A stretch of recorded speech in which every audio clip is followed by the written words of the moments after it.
Bueno, vamos con el punto número 7, que dice lo siguiente. Teniendo en cuenta que el punto de ebullición es una propiedad intensiva, al graficar el punto de ebullición de diferentes masas de un mismo líquido, la gráfica que se obtiene es... Bueno, lo que debemos recordar aquí es principalmente qué es una propiedad intensiva y qué es una propiedad extensiva. Primero, las propiedades intensivas son aquellas que no dependen de la masa, ¿listo? De la cantidad de materia que yo tenga. Por ejemplo, el punto de ebullición, como me acaban de decir en el enunciado, ¿sí? No depende de, por ejemplo, si yo hago hervir 1 litro de agua, 1 kilo de agua, 2 kilos, 3 kilos, ¿verdad? El punto de ebullición tiene que ser el mismo, ¿listo? No depende, por ejemplo, el color de la masa, ¿sí? No depende la temperatura, el brillo, la dureza, ¿sí?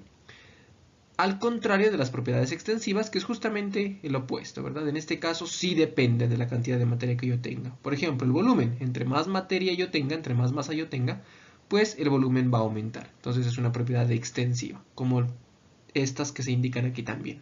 Ahora, si no depende de la cantidad de masa que yo tenga, el punto de ebullición, en este caso, como me dicen aquí, pues lo que va a pasar es que la gráfica tiene que mostrarme una constante.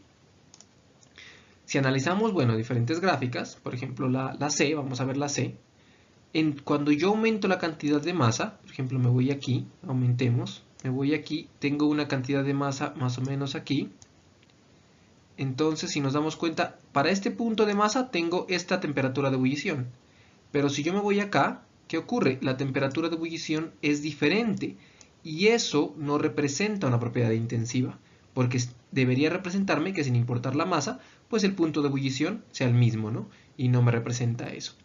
La D va a pasar lo mismo, ¿no? Si yo cambio la masa, aquí yo la cambio, el punto de ebullición que voy a obtener acá, pues va a ser diferente.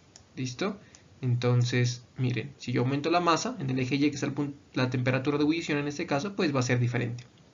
En el único entonces que, aunque cambie la masa, la temperatura de ebullición es la misma, pues va a ser en la A, ¿no? Entonces, si yo tengo esta masa, la temperatura de ebullición es esta. Si yo tengo esta masa, la temperatura de ebullición es la misma.